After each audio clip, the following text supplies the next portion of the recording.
Alors bonjour à toutes et à tous, bienvenue sur dailyfx.fr, bienvenue à l'émission Wall Street Insider. Vincent Gann pour vous retrouver cet après-midi. Le plan du programme de cet après-midi, une introduction, revenir sur les toutes dernières actualités qui concernent toujours la Grèce, qui est au cœur du news flow depuis le début de la semaine, sachant que c'est une semaine qui est globalement classique, sinon légère, sur le plan des grands agrégats de conjoncture économique. Par contre, chaque jour qui passe voit son lot de publications de résultats trimestriels, soit aux États-Unis, soit au sein de la zone euro, qui cette semaine lance justement les résultats trimestriels de ces grandes capitalisations boursières. Alors, je vous laisse prendre connaissance ici de cet avertissement légal. Concrètement, je vais être assez rapide cet après-midi. Deux parties, une introduction, ça va durer 2 minutes. Vous inquiétez pas, le blabla ne durera pas trop longtemps. Et enfin, deuxième partie, pour faire simple, les graphiques intraday qui m'intéressent. Voilà. Donc ce ne sera pas un tour d'horizon dans l'ordre alphabétique, mais je vais vous montrer les graphiques des matières premières, les graphiques des indices boursiers, des paires de devises majeures et ou croisées et ou mineurs qui me plaisent, en tout cas qui me semblent limpides sur le plan de l'analyse technique. Alors, je vais pas revenir sur les éléments d'introduction que j'ai présentés ce matin dans le morning meeting, mais concrètement, quelles sont les nouveautés ou quels sont les éléments sur lesquels je me suis davantage penché. Première chose, le sondage allemand Zoo, dont je n'ai pas parlé ce matin. Il a cependant été publié à 11 heures, mais globalement il est en baisse et inférieur aux attentes. Vous avez d'ailleurs un article sur notre site qui revient sur cet élément-là, mais c'est globalement non significatif et je pense que ce n'est pas aujourd'hui ce qui explique la volatilité intraday sur les différents marchés. Par contre, le marché a acquis davantage de détails sur ce qu'a fait hier le gouvernement grec. Il a mis en place un décret qui oblige les entités publiques ainsi que les entreprises à transférer leur liquidité à la Banque centrale. Alors quels sont les tenants et les aboutissants, la Banque centrale de Grèce bien sûr, quels sont les tenants et les aboutissants de ce décret? C'est donc une loi, une mesure qui s'applique immédiatement et qui est prise par l'exécutif grec. L'objectif c'est de lever des fonds. L'objectif c'est de trouver du cash dans l'attente et éventuellement d'un déblocage de ce fameux solde de 7,2 milliards que l'Eurogroupe pour l'instant bloque depuis le mois de décembre dernier, qui pourrait être débloqué vendredi, mais a priori les tractations ne vont pas dans ce sens, ça pourrait encore durer quelques semaines. Alors la Grèce et le gouvernement grec dans ces tractations a besoin de temps. Pour avoir du temps, il faut de l'argent. Et cet argent ne peut pas venir ni de l'Union européenne, ni du Fonds monétaire international, étant donné qu'il y a justement des échéances. Alors, le gouvernement grec utilise finalement son va-tout, le décret, et s'adresse directement aux agents économiques grecs. La plupart des banques estiment qu'aujourd'hui, grâce à ce décret, la Grèce a levé 1,5 milliard d'euros. 1,5 milliard d'euros, lorsque vous comparez ça au tableau des échéances à venir, cela permettrait à la Grèce de tenir environ jusqu'à la fin du mois de mai. Donc on peut partir du principe que ce décret autorise la poursuite des négociations et que normalement, vendredi prochain, l'Eurogroupe ne devrait pas débloquer cette tranche d'aide, mais que les discussions devraient se poursuivre jusqu'à la fin du mois d'avril, voire au début du mois de mai. En tout cas, c'est ce qu'espère désormais la Grèce, après avoir regroupé toutes ses liquidités dans sa banque centrale. Elle espère tout simplement rester encore solvable quelques semaines. Voilà donc davantage d'informations par rapport à ces éléments. En ce qui concerne les résultats des actions françaises, j'en reparlerai davantage ce soir dans le programme Closing Bell. Maintenant, comme convenu, seconde partie de cette émission, à savoir un tour d'horizon des graphiques intraday qui m'intéressent. Il n'y en a pas 36 000, si vous me permettez l'expression, il y en a une dizaine, toutes classes d'actifs confondues. Première graphique qui m'intéresse, je vais commencer par, commençons par les matières premières.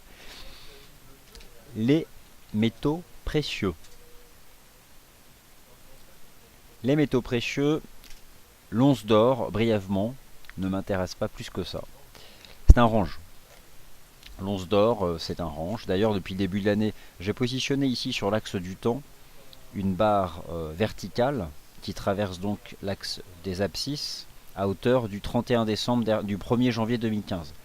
Ce qui vous permet ici d'avoir dans cet espace-là toutes les cotations du marché depuis le début de l'année. Hausse, baisse, hausse, neutre. Pas grand-chose à dire sur le prix de l'once d'or cette année.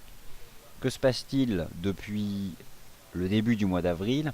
Un range s'établit entre 1180 et 1223. J'aimais. C'est juste un dessin de chartiste, l'hypothèse d'une formation en triangle, dont les cours pourraient sortir. Je n'en connais pas le sens, mais lorsque les cours en sortiront, on peut imaginer à ce moment-là qu'il s'agisse d'un signal précurseur pour se positionner vis-à-vis soit de la résistance à 1223, soit du support à 1178, 1183 $. Parmi les métaux précieux, il y a peut-être quelque chose de plus intéressant du côté de l'argent métal. Voici un graphique qui vous propose à nouveau l'ensemble des cotations, enfin de l'évolution du prix de l'argent, enfin le XAG USD ici. Une hausse, une baisse, une hausse, une baisse, bref. Bon, finalement aucune tendance cette année. Je me pose la question, est-ce que l'argent ne serait pas à nouveau en train de construire un espèce de wedge, en partant du principe qu'il se balade entre 15 $ et 17,40 $, avec un excès à 18,50 ici fin janvier. Il y a de toute façon toutes les bonnes raisons ou toutes les mauvaises raisons pour que l'argent et l'or restent en range encore de nombreux mois. Donc je surveille cette espèce de wedge, car si les cours du XAG USD en sortaient, nous pourrions à nouveau assister à ce type d'impulsion. Donc, ce que je vous invite à faire sur vos graphiques, et notamment sur cet horizon de temps, c'est de vous positionner face à un graphique du XAG USD en données 4 heures, d'attraper cet outil graphique ici, la ligne. Vous ajoutez une ligne et vous faites en sorte qu'elle colle bien au creux et au sommet les plus saillants, les plus extrêmes, et vous avez la possibilité de tracer cette espèce de compression dont les cours pourraient un jour s'extraire. Alors l'extraction peut se faire dans les deux sens. Ce serait très négatif d'en sortir par le bas. En sortir par le haut verrait probablement l'établissement de plusieurs séances positives, avec pourquoi pas à la clé revenir chercher la partie haute du range. En tout cas, voilà, c'est ce que je relève, après un tour d'horizon que j'ai fait de mon côté et dont je vous propose les résultats. Vous pouvez, je pense, surveiller cette structure en wedge sur le contrat CFD XAG USD, le prix de l'argent métal. Le pétrole m'intéresse toujours autant, mais je vous en ai déjà beaucoup parlé ce matin, donc accordez-moi d'être bref. Ce marché sera volatile à partir de demain, et la publication, comme chaque semaine, de l'évolution hebdomadaire de la courbe du restockage de barils de pétrole aux États-Unis.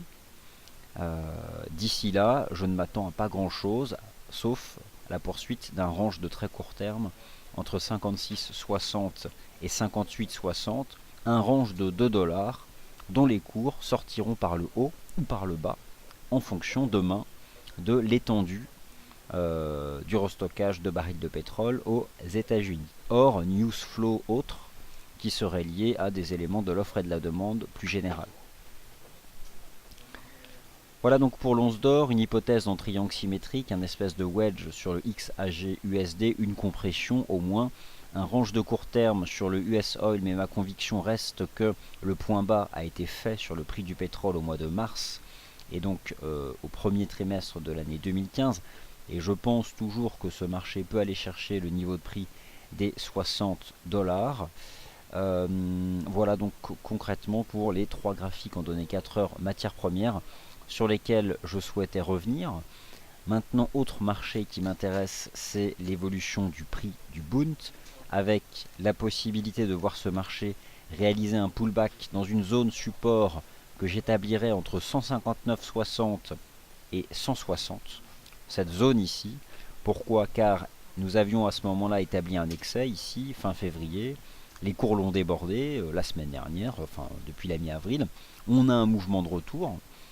Ça ressemble pour ma part à ce que ce marché avait pu faire ici, entre le 12 et le 16 mars, ou encore entre le 19 mars et le 26 mars, des moments où ce marché se replie pour aller chercher des niveaux de support.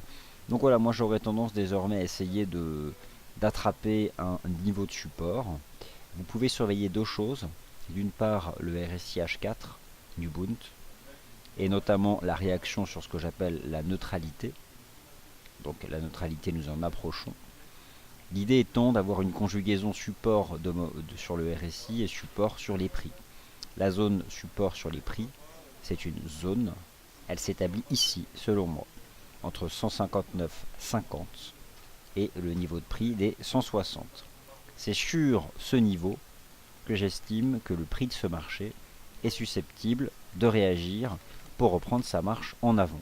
Et l'idée est d'attraper, je dirais, une incursion dans cette zone, éventuellement une incursion, donc une mèche à 159,70 qui sera à ce moment-là protégée par un stop sous le niveau de prix des 159. Ce sont des suggestions de money management, de gestion du risque financier qui vous appartiennent complètement, mais en tout cas voilà, c'est une zone sur laquelle je pense qu'il va être intéressant de penser à cet actif financier. Alors je vous rappelle que un grand nombre de marchés sur lesquels nous proposons l'investissement via les CFD ont des dates d'expiration. Vous devez les connaître par cœur et surtout savoir où se trouvent ces dates d'expiration. Voilà donc pour les 4 premiers graphiques intraday H4 qui m'intéressent. Maintenant je reviens sur le taux de change euro-dollar. Je vous ai expliqué ce matin que le niveau pivot c'était le niveau des 1,0713. Le marché a rebondi en direction de 1,0717 et propose déjà un rejet d'environ une trentaine de pips.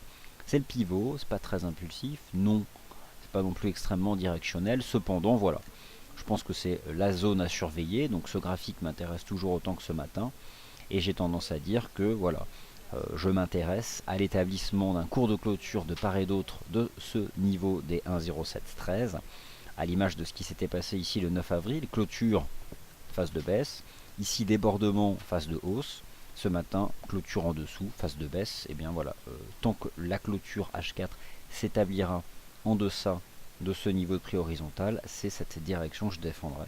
Et puis dans le cas contraire, l'autre direction, sachant que globalement, le taux de change euro-dollar, il est stable entre 1,05 et 1,10 depuis le milieu du mois de mars. Alors ça donne moins de force aux signaux, au breakout, de part et d'autre des prix, mais je pense qu'il y a quand même toujours des choses intéressantes à attraper. En tout cas, voilà, 1,0713, première résistance qui continue de couvrir les cours sur le taux de change euro-dollar.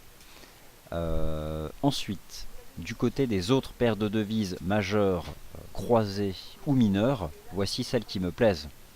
La première, l'euro GBP. J'aime ce que fait l'euro GBP. J'ai le sentiment que l'euro GBP a une résistance à 0,7220 et je conserve une opinion négative sous 0,7220. Ça prend du temps, mais je pars du principe que l'euro GBP, le taux de change euro GBP a construit une espèce de double top ici à 0,7384. D'autres paires m'aplaisent en GBP, je vais vous parler du GBP Yen, je vous en parle depuis le début de la semaine. Concrètement, la livre sterling, elle n'est pas réellement sous pression, malgré l'imminence, en tout cas le 7 mai, des élections législatives au Royaume-Uni. Pour le moment, ce n'est pas source d'inquiétude, d'ailleurs je vous parlerai aussi du FTSE. Mais en tout cas, je pense qu'en avril, il est encore temps d'envisager des stratégies de trading sur la livre sterling, puis ensuite se tenir à l'écart à mesure que s'approchera de nous ce rendez-vous politique. C'est jamais bon, hein, un rendez-vous politique qui concerne une monnaie pour les stratégies de trading. En tout cas, l'euro GBP sous 0,7220, je suis toujours négatif. J'ai même le sentiment qu'on a fait un double top, qu'on fait une espèce de range, et que ce marché pourrait retomber en direction des 0,71. Voilà, des 0,71.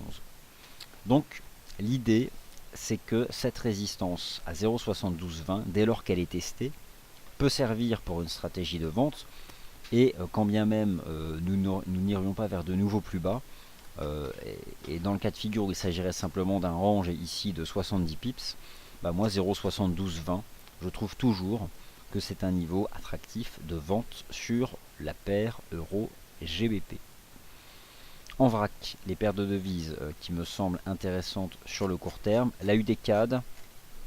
Alors la UD-CAD il teste une zone importante ici, qui s'établit entre 0,94 et 0,9450. Bon, franchement, je sais pas trop quoi en penser, d'autant plus qu'on attend des informations qui sont liées au dollar australien, mais voilà, d'un point de vue purement chartiste, j'ai le sentiment que ce marché commence à dessiner une compression, ce type de compression. Donc ça me plaît en fait, sur le court terme. Et je ne sais pas si on peut envisager quelque chose de cette nature-là, comme nous avions pu avoir au mois de janvier. Mais voilà, en tout cas, sur le court terme, j'envisage un range entre 94 et 95,70. C'est ce soir. Ah oui, donc ce soir, il y a les chiffres de l'inflation en Australie, voilà. Donc ça, c'est important de suivre. Voilà, comme dit Adrien, ça va casser ou ça va s'envoler. Bon, la UD-CAD, voilà, je relève juste ça sur le court terme. Un range de 170 pips. Voilà, si les chiffres de l'inflation étaient supérieurs aux attentes, voilà, si ça devait s'envoler, et bien cette paire de devises rejoindrait 95,77. Bon, après, on va pas jouer à pile ou face avec ces statistiques, mais en tout cas, voilà ce que me suggère l'analyse technique, plutôt un biais positif au-dessus des 0,94. Donc, quelles sont les autres paires de devises qui m'intéressent? La UD Yen, non. La UD NZD, non. La UD USD, non plus. Le cas de CHF, forcément, il y a CHF, ça ne me présente, enfin, selon moi, aucun intérêt. Le cas de Yen, toujours positif, au-dessus des 97, voire même des 96,70. Bref, dès lors que ce marché teste un support, et je pense que 97 est une bonne zone, ça m'intéresse pour une stratégie de hausse. L'euro AUD, non. L'euro AUD ne m'intéresse pas d'un point de vue technique. L'euro CAD non plus. L'euro CHF, n'en parlons pas. L'euro GBP, je vous ai expliqué que je m'intéressais à la résistance à 0,7220. L'euro, alors l'euro yen. Alors l'euro yen, c'est, si je devais le comparer, je le comparais au GBP yen. Je pense que l'euro yen et le GBP yen peuvent rebondir davantage. Ce qui me plaît sur l'euro yen, c'est le piège sous les 126,90. On a eu une sorte de rounding. Depuis, on tient une zone support à 127,50. Et je me demande si ce marché ne serait pas en train de faire un espèce de wedge, un biseau, mais une figure de court terme. Dans tous les cas, c'est susceptible de générer une impulsion, en tout cas selon les standards d'analyse technique. Et voilà en fond ce qu'on a au-dessus sous nos pieds, c'est cette base. Cette base ici qui a vu les cours se retourner et ne pas briser finalement le support à 126,90. Donc cette base elle s'établit ici entre 126 et 127,50. Et je ne serais pas choqué en fait par une stratégie de reprise protégée par un stop sous 127,50 par exemple, pour viser 128,80 par exemple.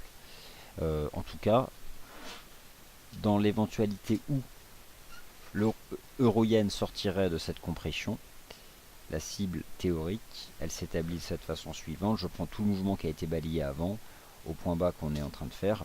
Voilà, l'idée ce serait d'aller chercher les 129,10. Donc c'est vraiment une stratégie intraday, c'est du chartisme et ce n'est rien d'autre. Dans les paires en yens, bon, l'euro GBP m'intéresse, mais essentiellement pour la résistance à 0,7220 sur l'euro GBP, enfin c'est un niveau horizontal.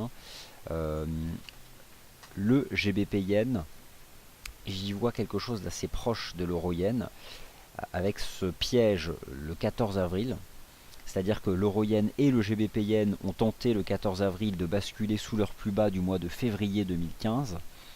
Et finalement, cela n'a pas été confirmé en clôture jour. Mieux, ces deux marchés ont construit des figures qui tentent à prouver que les points bas de février vont être préservés. Donc on a eu cette espèce de rounding sur l'euro yen. Le GBP yen, j'aime bien en fait cette structure en avalement ici du 14 avril.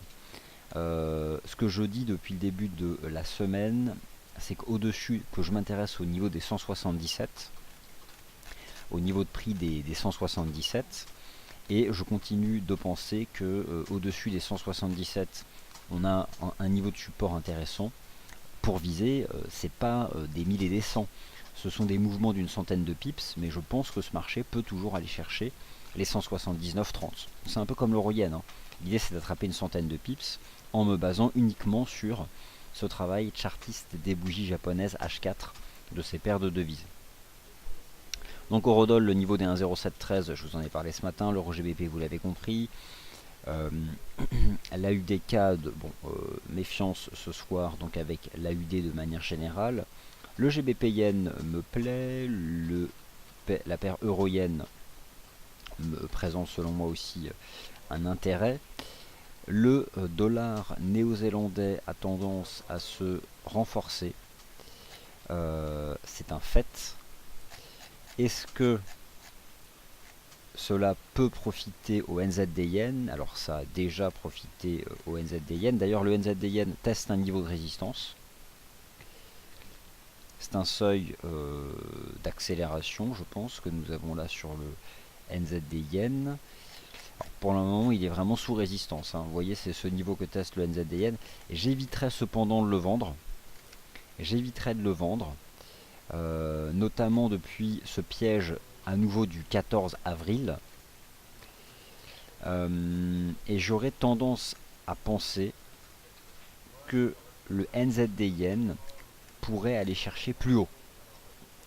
Et notamment, en reportant simplement ici cette jambe là au point bas de cette conso latérale qu'on est en train de faire, pourquoi pas d'envisager les 92-88. Alors elle a déjà bien progressé, mais je pense qu'il faut vraiment surveiller le niveau des 91-90. Le marché est en train de tester 91-90.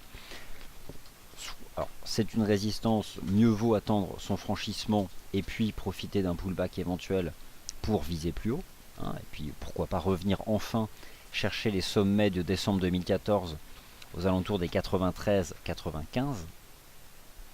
En tout cas, j'éviterai d'adopter une stratégie de vente agressive sur les 91-90 parce que lorsque j'observe toutes les paires en yens, j'ai l'impression qu'elles peuvent aller plus haut, hein, qu'il s'agisse du GBP yen, de l'euro yen ou encore du NZD yen.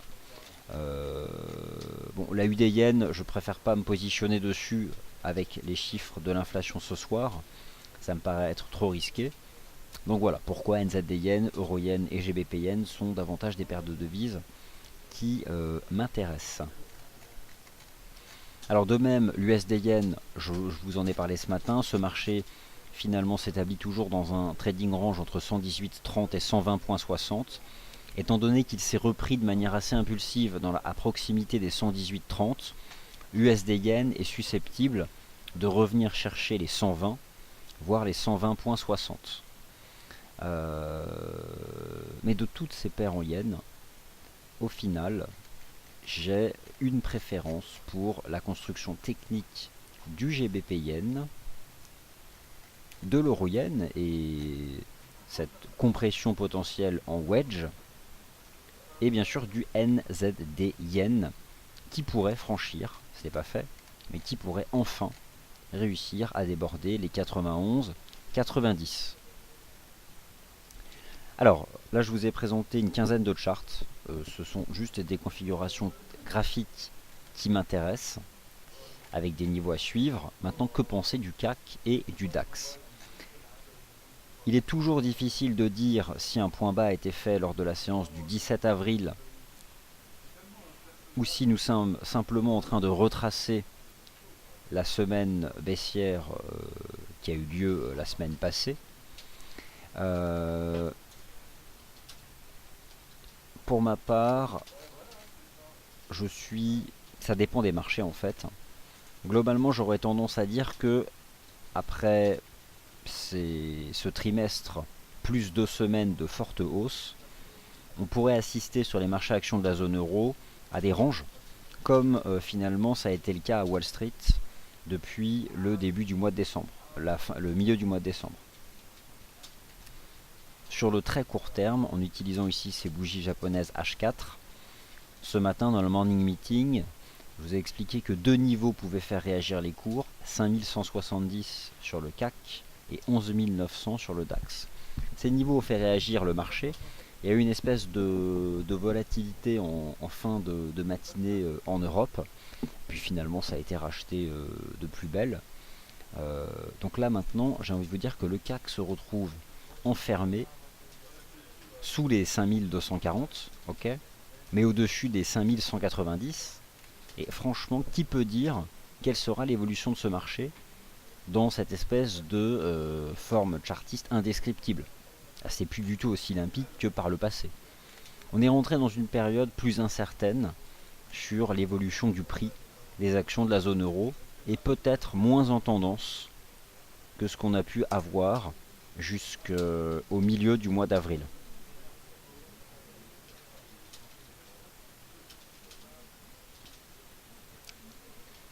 Alors le DAX, ce niveau des 11 900 points qui se trouve ici, c'est quelqu'un ce matin qui m'a posé la question en me demandant d'afficher les bougies en 15 minutes. Nous avions ça ce matin sur le DAX en 15 minutes. Hop. Voilà, vous avez ce niveau, tout simplement un pivot horizontal, hein, ici à 11 900. Et puis toujours sur cet horizon de temps, cette espèce de ligne de tendance. Voilà, cette espèce de ligne de tendance qui a fait réagir les cours. Maintenant, honnêtement, sur le très court terme, le DAX, il est quoi? Enfermé entre 12 080 et 11 900. Honnêtement,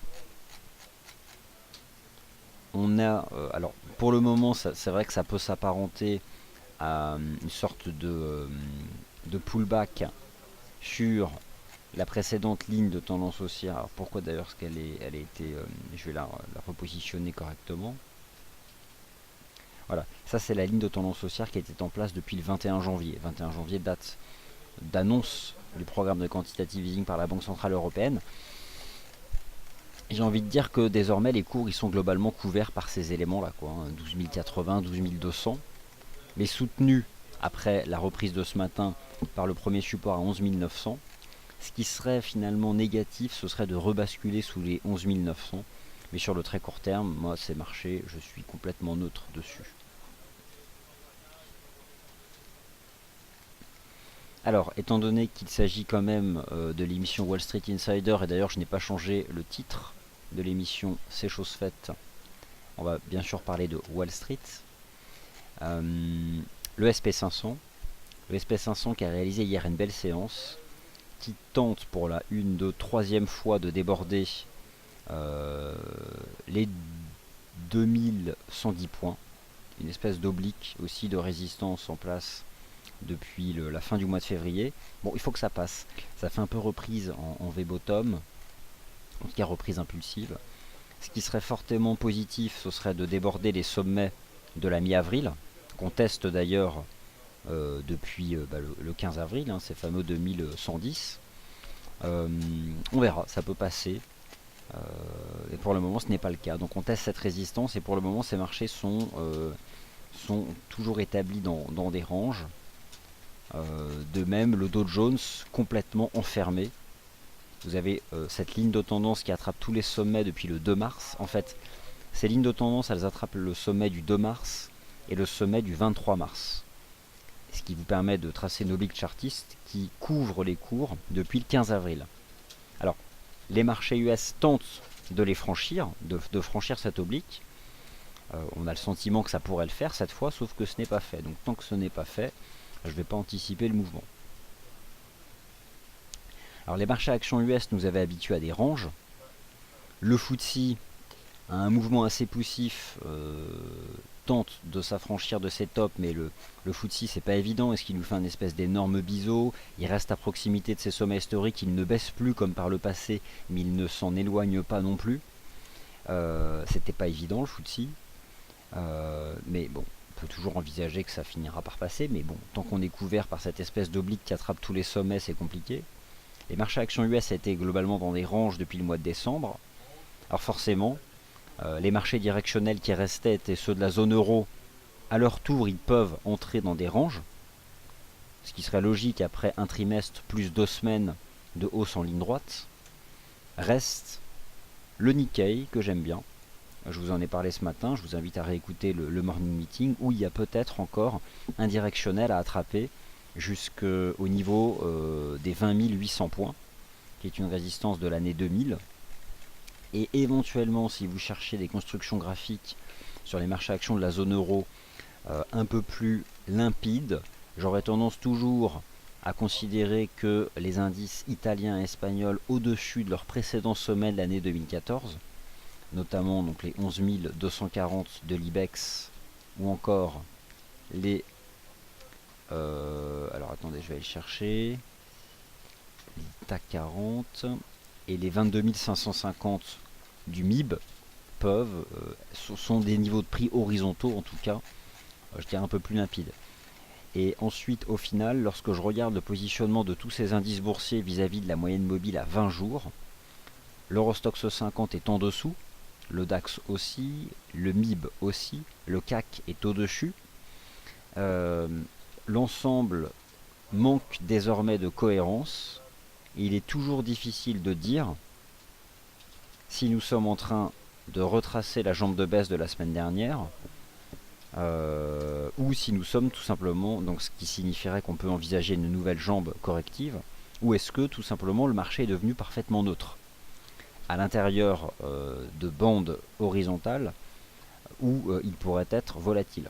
Et pour l'instant, lorsque je regarde la séance du jour, prenez les chandeliers H4 depuis ce matin, vous avez deux chandeliers H4 qui décrivent la session européenne, une jambe, une mèche haute, une mèche basse. C'est typique des phases de range. C'est incertain et on balaye deux zones de prix de part et d'autre. C'est pourquoi je dis ça maintenant. Nous sommes dans des ranges sur les marchés actions de la zone euro et que ce sera clairement moins limpide que par le passé. Sur le FX, je pense toujours que le dollar US gardera le cap et peut s'apprécier davantage.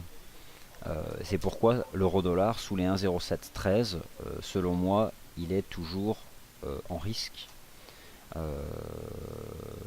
notamment eu égard à ces éléments propres à la Grèce. Quant au NZD-USD, vous avez peut-être encore une possibilité, en tout cas un money management pour le shorter. Si un jour il franchit les 0,7750, ce sera terminé. Ça partira en hausse. Mais sous les 0,77, 0,7750, pensons toujours que le NZD-USD est un bon candidat pour une stratégie de vente.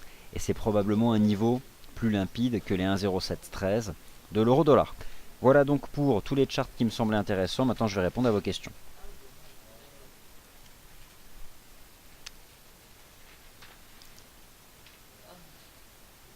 Alors Pablo, vous êtes chaud, vous venez d'enchaîner nos émissions depuis ce matin, bah écoutez, c'est une bonne chose.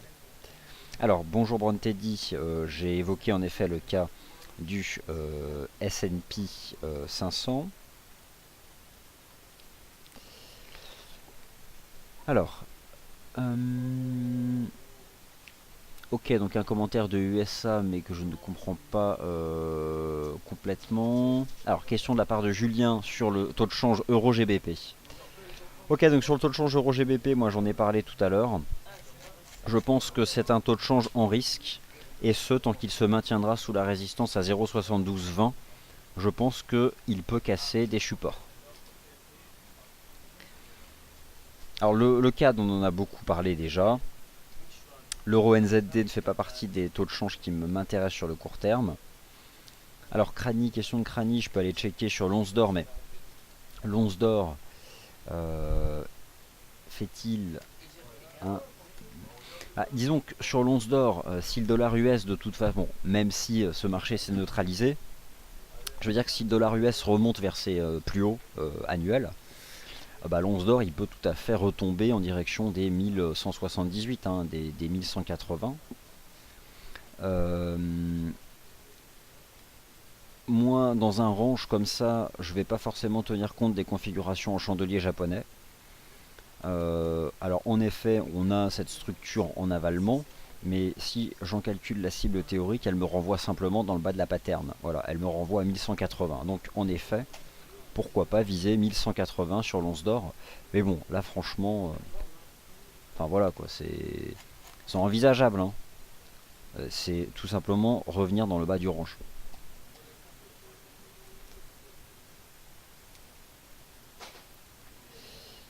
Commentaire de USA, eh bien écoutez, je le poste, merci donc pour ce retour positif. Ok, merci pour ce commentaire. Le NZD-USD, je viens de l'évoquer. L'USD CAD, je vais répondre à une question sur l'USD CAD. Michael nous rappelle que nous avons donc cette conférence online qui est attendue, qui est prévue le vendredi 24 avril avec en effet Luc Vaudan qui ouvrira la conférence. Alors est-ce un grand professionnel? Oui. Mais la meilleure chose, c'est tout simplement de venir en juger par vous-même.